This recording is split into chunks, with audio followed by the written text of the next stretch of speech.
Malam itu, 16 Desember 1980, seorang teman menelpon Etta Smith. "Kau dengar tentang kasus penculikan Melanie Uribe?" tanya sang teman pada Etta. "Tidak," jawab Etta. Dia memang tidak menonton TV dan mendengar radio, juga tidak membaca koran. Sepertinya dia ketinggalan berita, sebab menurut temannya, kejadian itu lumayan menggegerkan karena terjadi di kawasan tempat tinggal mereka di Pacoima, Los Angeles, California. Keesokan pagi 17 Desember, seperti biasa, Etta Smith berangkat ke tempat kerjanya di pabrik pesawat tempur Lockheed. Saat berada di kantor, dia mendengar berita radio. Berita itu menyiarkan kasus hilangnya Melanie Uribe.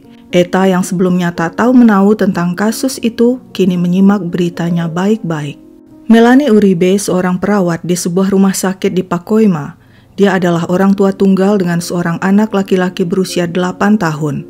Wanita itu dilaporkan hilang sejak 15 Desember. Menurut berita radio, mobilnya ditemukan di sebuah jalan sepi telah gosong terbakar. Polisi melakukan pencarian terhadap wanita itu dari rumah ke rumah. Tiba-tiba saat menyimak berita itu, Etta tersentak. Dia mendengar sebuah suara berkata, "Dia tidak di rumah. Dia tidak di rumah."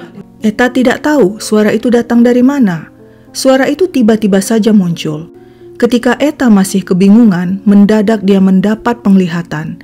Dia bisa menyaksikan dengan jelas di depan matanya, tampak ngarai dan jalan berliku, semak-semak berlatar perbukitan. Di kejauhan terlihat jalan tanah menuju ke sesuatu yang berwarna putih. Etta tertegun, penglihatannya begitu aneh, begitu jelas, warna putih itu. Dia yakin itu adalah seragam perawat. Sesuatu kekuatan aneh menguasainya. Dia yakin Melanie Uribe ada di sana. Dia mengenal kawasan itu, Lopez Canyon, Ngarai Lopez. Seharian di kantor, Etta gelisah.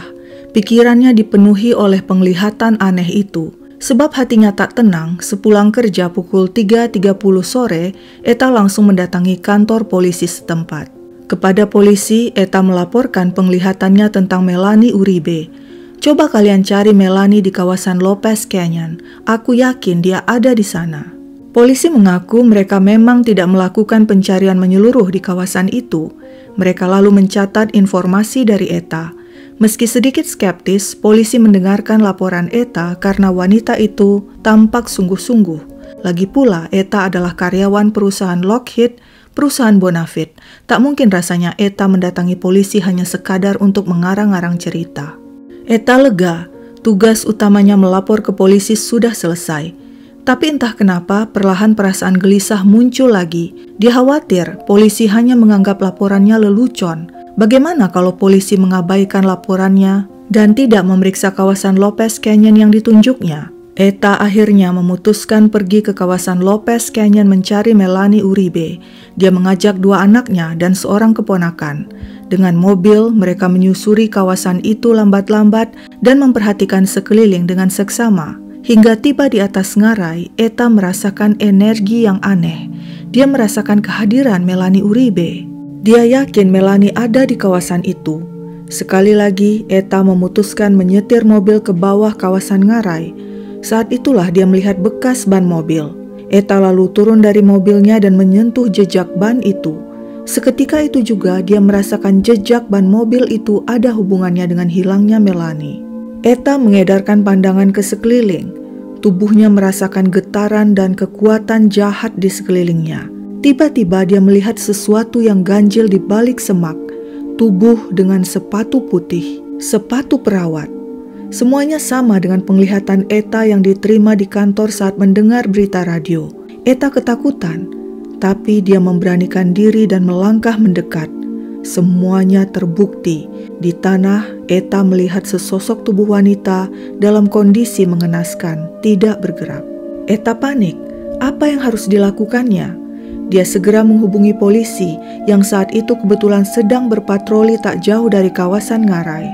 Lega rasanya, Etta telah menunaikan tugasnya yang kedua. Petugas akhirnya datang menangani penemuan mengerikan itu. Etta beserta keluarga pun pulang ke rumah. Tapi tak lama setiba di rumah, terdengar pintu diketuk. Saat Etta membuka pintu, 2 orang polisi berdiri dengan wajah dingin.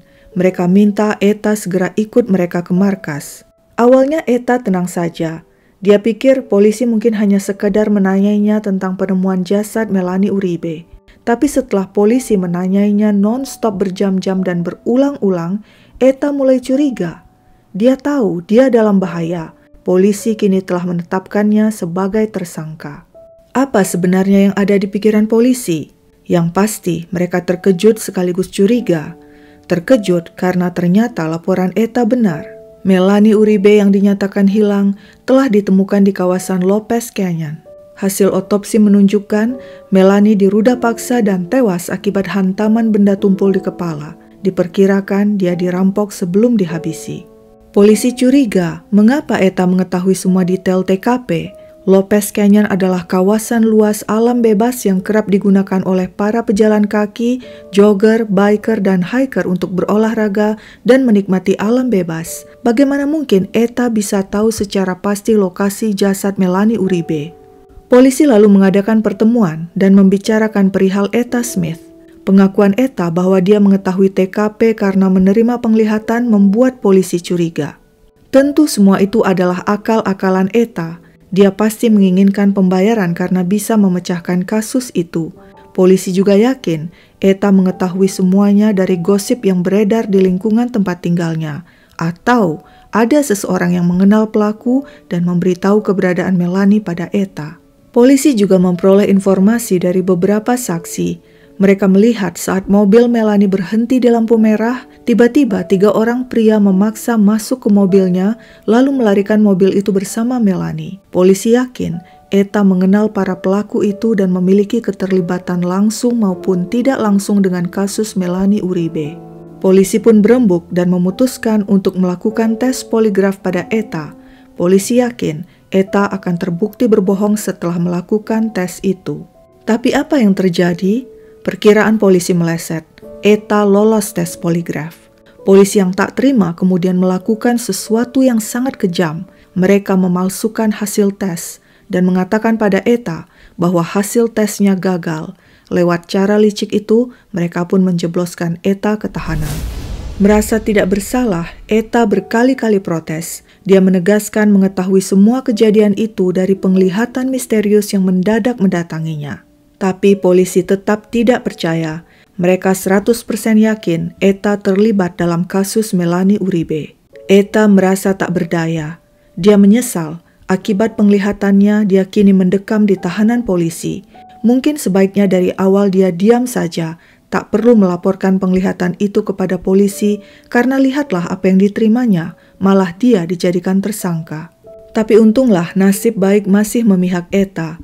Beberapa hari kemudian, polisi menerima kabar dari seorang informan, seorang pria sesumbar bahwa dialah pembunuh Melanie Uribe. Polisi pun bergegas mencari pria itu dan menangkapnya. Saat diinterogasi, pria itu mengaku dia dan 2 orang temannya telah merampok Melanie Uribe malam hari ketika wanita itu berangkat kerja shift malam di rumah sakit Pacoima. Mereka membawa Melanie ke kawasan Ngarai Lopez Canyon, lalu merampok dan menghabisinya sebelum akhirnya membakar mobil korban untuk menghilangkan jejak. Ketiga pelaku mengaku Eta Smith tidak terlibat dalam aksi mereka. Dengan ditemukannya pelaku sebenarnya, polisi akhirnya membebaskan Eta Smith. Eta tidak tinggal diam. Dia melayangkan gugatan kepada polisi yang telah sembarangan menangkapnya tanpa bukti cukup. Pengadilan mengabulkan gugatannya dan memberikan ganti rugi pada Eta sebesar $26.184. Eta Smith menegaskan dia bukan cenayang. Meskipun sejak kecil dia bisa meramalkan beberapa hal yang belum terjadi, tapi dia tak pernah sekalipun berurusan dengan pemecahan kasus-kasus kriminal. Karena kasus ini, akhirnya nama Eta Smith terkenal. Dia diundang wawancara di berbagai acara TV. Pada akhirnya, polisi pun mengakui kemampuannya dan kerap mengajaknya bekerja sama untuk memecahkan berbagai kasus kriminal. Sebenarnya kerjasama antar polisi Amerika Serikat dan cenayang bukan hal baru. Orang-orang seperti Eta Smith ini biasanya disebut psychic detective atau detektif cenayang. Salah satu contoh adalah kasus terkenal John List asal New Jersey yang membantai seluruh keluarganya dan keberadaannya tidak terlacak. Detektif Jeffrey Hummel yang menangani kasus itu kemudian minta bantuan cenayang Elizabeth Lerner untuk melihat kasus itu. Berdasarkan penglihatan Elizabeth, John List masih hidup, telah meninggalkan kota dan menikah lagi. Pria itu tinggal berpindah di beberapa kota, termasuk Colorado. Perkataan Elizabeth kemudian terbukti. Setelah melakukan aksi kejahatannya, John List memang kabur ke kota lain dan menikahi seorang wanita dan pernah tinggal di Colorado sebelum kemudian berhasil ditangkap polisi di Virginia.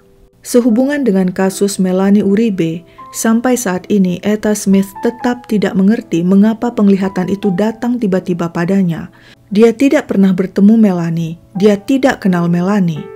Seolah Melanie memberitahunya dari dunia orang mati untuk menemukan dirinya di Lopez Canyon. Tapi mengapa Etta yang mendapatkan penglihatan itu? Mengapa bukan orang lain? Untuk selamanya, pertanyaan itu tidak akan terjawab. Sekian dulu ceritaku, sampai jumpa di cerita lain.